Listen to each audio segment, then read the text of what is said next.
So I developed a little bit of an interest in some of these Call of Duty Vanguard, World War II era guns. I was playing a game of Team Deathmatch a little while ago, shooting up folks. My gun ran out of bullets, had to find a new gun. Picked up a Type 11, a random custom Type 11 I just found on the map. Now, if you've ever played Call of Duty Vanguard and seen the Type 11, you know that it is easily the strangest, ugliest, weirdest looking gun in the entire game. So I decided to do a little bit of a deep dive, or I guess more so of a shallow dive in the Type 11 to kind of get more of a history on it, if you will. So let's take a look. See what? So this is the Type 11. It looks like a space gun, doesn't it? Like it could be on, in Star Wars or on Fallout or something like that. The Type 11 is a Japanese gun. This is the Japanese Type 11. It came out back in 1922, and it was designed by a dude named Kajiro Nambu back in the 20s, hanging out in Japan. Quite a few quirks and features, if you will. Looking back here at the buttstock, I guess from the side it looks pretty normal. From the back, it's a little weird. You can see that it's off, that it's off center here on the right side. Like it's off center to the right. And that's for a few reasons. Number one being the sight picture. The sights of this rifle are actually off on the right hand side. We have the rear notch back there, and then the front blade is up top. So that's one reason.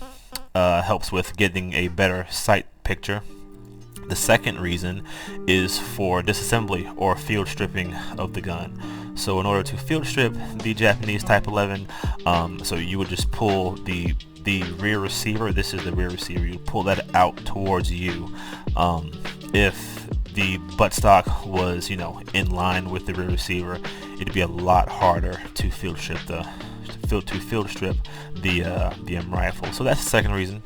The third reason, apparently the third reason, is that this right set buttstock helps or acts as a counterweight for this hopper style magazine that we have over here on the left hand side. So it helps kind of balance out the gun a little bit, or so I've read. So that's the stock. Moving on up, we have the ejector rod right here. So this is what ejects the spent cases of brass out of the ejection port. So this is the ejection port. Going up from there, we have the charging handle. This is how you charge the weapon. Nothing fancy about that. And then going up, we have the Type 11's main claim to fame.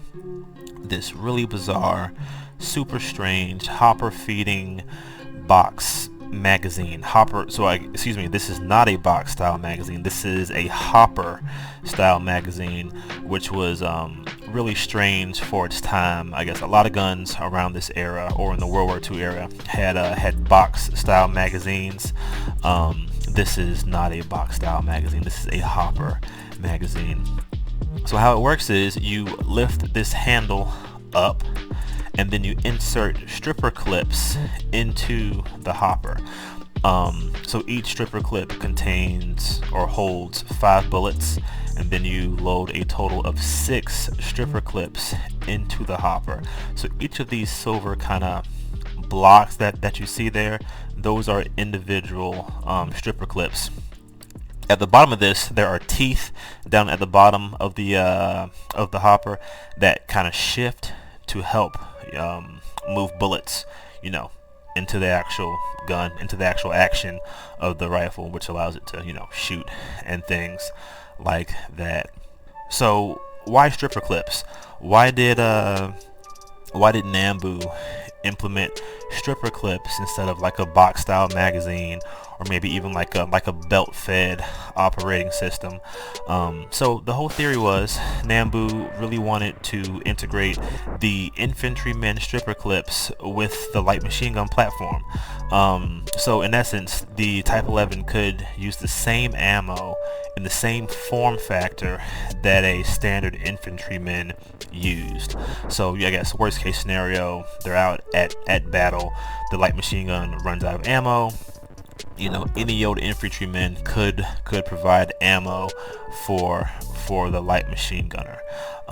So that was the reasoning behind the stripper clips. So just for reference, this is, I guess, a modern day stripper clip. This holds more than 5 rounds, I guess, as you can see, but it's a similar concept. So you would open the handle of the hopper there, and you would feed each individual stripper clip into the hopper. So on the back of the hopper, this is what you're looking at. You're looking at the back of the stripper clips. Kinda neat. Super interesting. Very weird. But apparently it did work in some capacity anyways. I don't think they made a lot of these Type 11 guns. I think they only made about 29,000 of them. So there's that. Also, this hopper style magazine box that does come out. It doesn't seem very practical. I don't know if you would carry around extra hoppers to actually load into the gun. Seems a lot more practical to carry around the individual stripper clips that can be, you know, fed directly into the hopper. So there's that. And then we have this very fancy ribbed barrel shroud. So this is not the barrel. This is a shroud that goes over the barrel. It is ribbed, as you can see, and that helps to dissipate heat. You know, this is a machine gun shooting lots of bullets, so it does get hot. So that's what the ribbing is there for, you know, to increase the surface area and to help, you know, dissipate all the heat that builds up on the barrel. Really gives it more of like a ray gun, a laser gun aesthetic, if you ask me. At the end here we have the actual barrel, which is also ribbed again. Down here, this is a gas gun, so this is the gas tube down at the bottom here. And believe it or not, this is a tunable gas system. So back in 1922, the Japanese were tuning their gas settings on their light machine guns. I'm not sure if it was for the adverse conditions of war, or for cans, or for what. But super cool. I guess fun fact is that this had a tunable gas system. But it had this super weird hopper style magazine feeding system. So that's that.